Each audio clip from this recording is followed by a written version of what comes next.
Marlene Dietrich, the German-born actress who became an American movie legend. At 60, Marlene Dietrich faced a devastating revelation. She quietly paid hush money to bury a forbidden affair, terrified that exposure would destroy everything she had built. Hollywood adored her as the divine screen goddess. Yet behind the glittering gowns lay a secret that could topple her empire. Imagine the scandal if the public had known the truth in that era of moral codes and unforgiving press. A single whisper could have ended her career, her family, her carefully cultivated image. But how did a girl from Berlin rise to such heights, only to live in fear of secrets unspoken? To understand, we must return to her beginnings, long before the spotlight found her. Marlene Dietrich was born in 1901 inches, Berlin, a city brimming with tension and beauty. Her full name was Marie Magdalene Dietrich, a name she later shortened into something sleeker, more glamorous. Her father, a strict police lieutenant, died when she was still a child. Her mother remarried, and young Marlene grew up in a household defined by discipline, rules, and a shadow of war lingering outside. Yet within this rigid environment, she discovered music. She studied violin, dreaming at first of becoming a professional musician before turning her attention to the stage. The Berlin of her youth was a place of contrasts. In the years after World War I, Germany was reeling from defeat, but Berlin blossomed into a cultural capital. Cabaret theaters lit up the nights, with smoky rooms filled with jazz bands, clinking glasses, and a new daring openness. Women bobbed their hair, painted their lips, and challenged convention. Men and women explored sexuality in secret bars and cafes, forming hidden worlds away from polite society. The Weimar era produced both a spirit of freedom and a heavy backlash from conservatives, and Dietrich absorbed both currents. She was a child of modernity, straddling two worlds. On one hand, she trained in strict conservatories, mastering technique and stage discipline. On the other, she prowled Berlin cabarets, fascinated by performers who pushed boundaries. Women in tuxedos singing love songs to other women, men in feathers and sequins mocking politics. These images shaped her sense of self, her sharp wit, her refusal to be boxed into tradition. In her early 20s, she found work in theaters and small film roles. She was striking, with wide cheekbones, hooded eyes, and a sultry presence that cameras adored. Though she was not yet famous, her reputation spread in the Berlin artistic circles. She embraced androgyny long before it became fashionable, dressing in men's suits, carrying herself with bold confidence. Those who knew her then described a woman who could silence a room simply by walking through it. Yet Berlin was unstable. Inflation ravaged the economy. Fascism brewed at the edges of politics. And artists like Dietrich could sense the fragile balance. She longed for greater stages, larger audiences, and perhaps a chance to escape the storms that were coming. Hollywood was beginning to eye Europe for talent, searching for stars who carried mystery and elegance.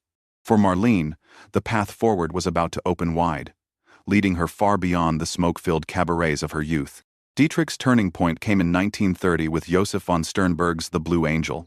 Cast as Lola, the cabaret singer who ruins a professor's life, she embodied sensuality and danger with every note of falling in love again.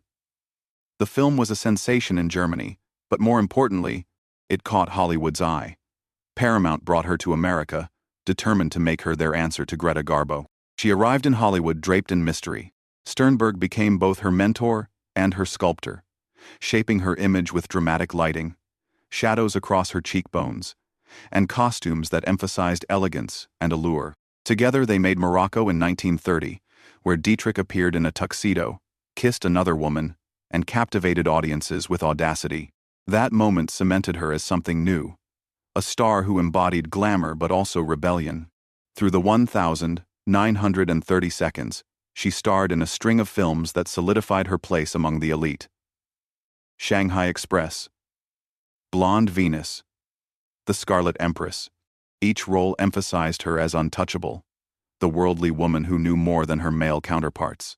The press called her the Divine Dietrich. She became an icon of modern femininity, half goddess, half provocateur. Her husky voice and half-smile seemed to carry secrets the audience could never quite unlock. Fans adored her, yet Hollywood was ruthless. Her films were expensive to make, and when box office numbers faltered, executives whispered that her reign might be ending. She was labeled box office poison by the late 1930s, lumped in with other greats like Katharine Hepburn. But Dietrich was not easily dismissed. She reinvented herself constantly, switching from vamp to comedienne, from empress to weary survivor. Off-screen, her allure grew stronger. She was photographed draped in furs, dressed in men's suits, or reclining with a cigarette in hand. In an age when studios tightly controlled images, she exuded independence. Reporters speculated endlessly about her personal life. Paramount encouraged gossip about male co-stars, yet whispers persisted about her friendships with women. She was playing a dangerous game, balancing the need for a marketable image against the truth of her private world. By the early 1940s, Dietrich had survived the first cycle of Hollywood fame.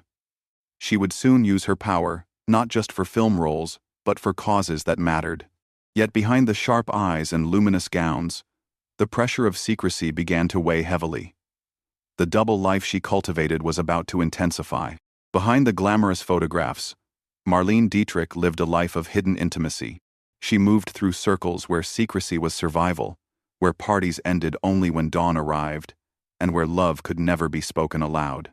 Biographers note her relationships with both men and women, but in the Hollywood of the 1930s and 1940s, only part of that story could ever reach the public.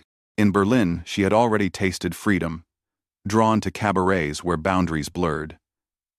In America, she found companions who shared the same unspoken understanding.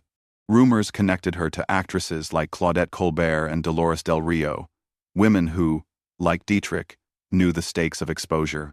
With men, she entertained high-profile affairs, carefully staged for the gossip columns. With women, she pursued quieter romances, often shielded by coded dinners, private suites, and discreet travels abroad. One of her most enduring connections was with writer Mercedes de Acosta, a woman whose name threaded through many Hollywood whispers. Their letters, often destroyed or locked away, hinted at passion and longing. Dietrich's circle included literary figures, painters, and musicians who lived outside conventional norms. Within those private gatherings, away from the flashbulbs, she could let her guard down.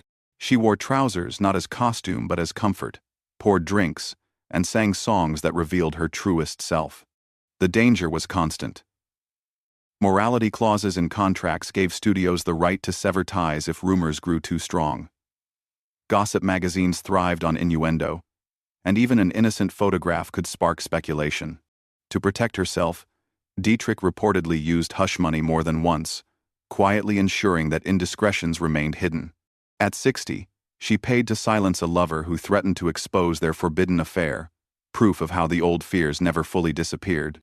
These hidden loves were not without joy. Friends recalled her laughter, her warmth in private, her ability to make anyone feel like the center of her universe. But secrecy came at a cost. Every rendezvous required planning, every gesture measured against risk. In the coded world of old Hollywood, even affection could feel like an act of defiance. The balance grew harder with time. Each year in the spotlight increased the risk of discovery. Each rumor sharpened by a press eager for scandal.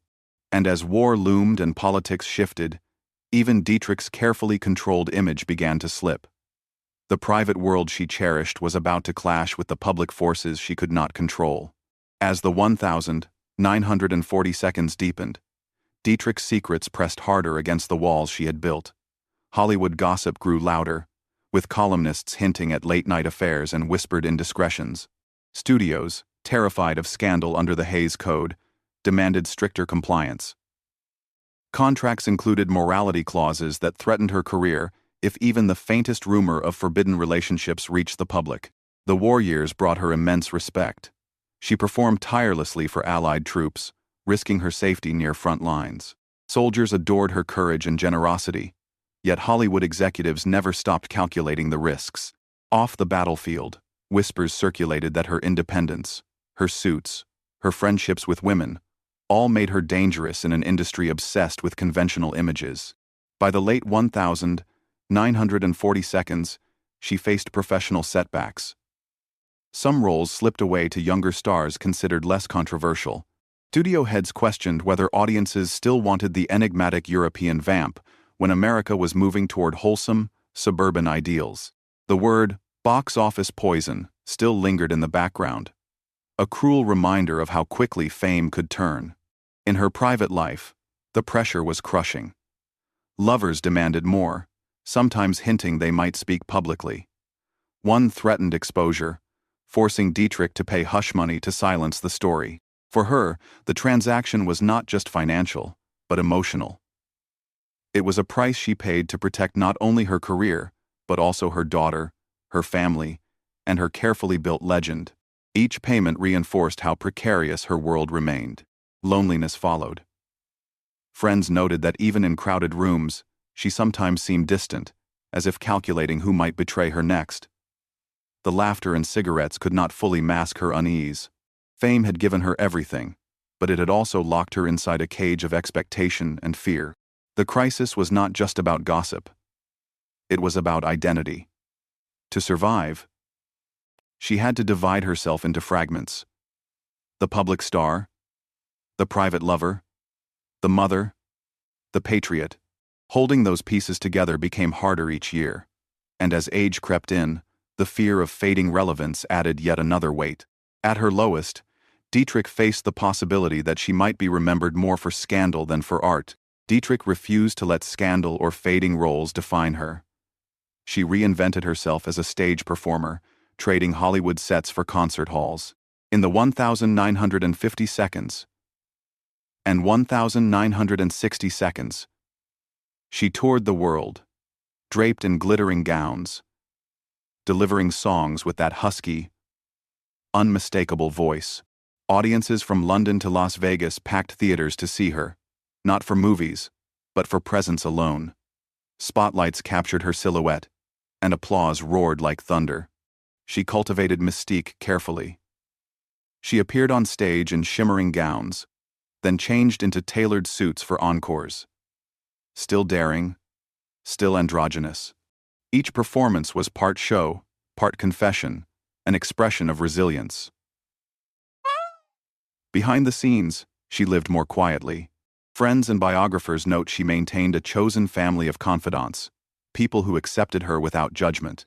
In private rooms, she was free to laugh, to love, and to speak openly in ways she never could in the 1930 seconds. The world around her changed. By the late 1960 seconds and 1970 seconds, attitudes toward sexuality began to soften.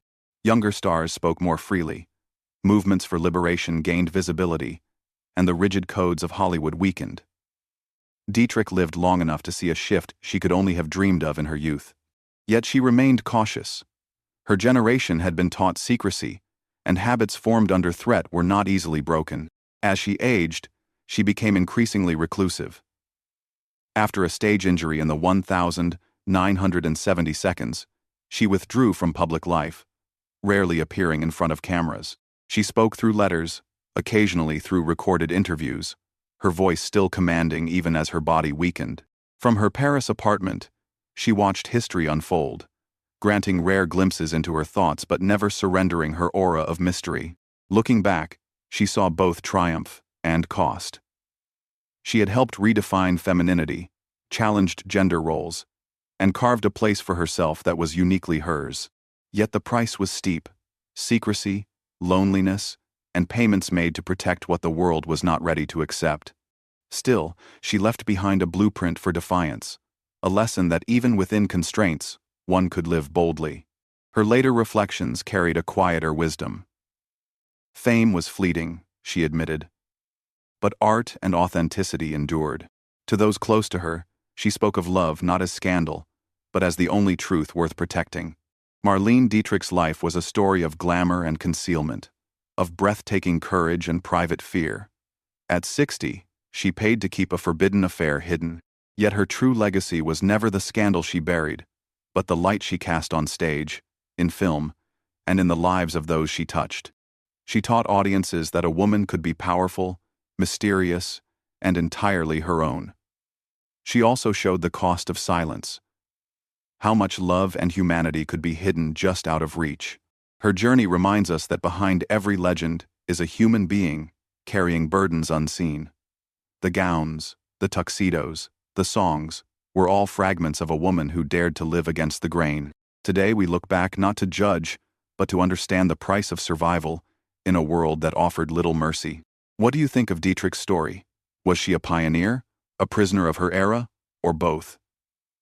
Share your thoughts below, and do not forget to subscribe so you will not miss more hidden Hollywood stories. These lives, their secrets, and their courage still speak to us now, urging us to remember and reflect.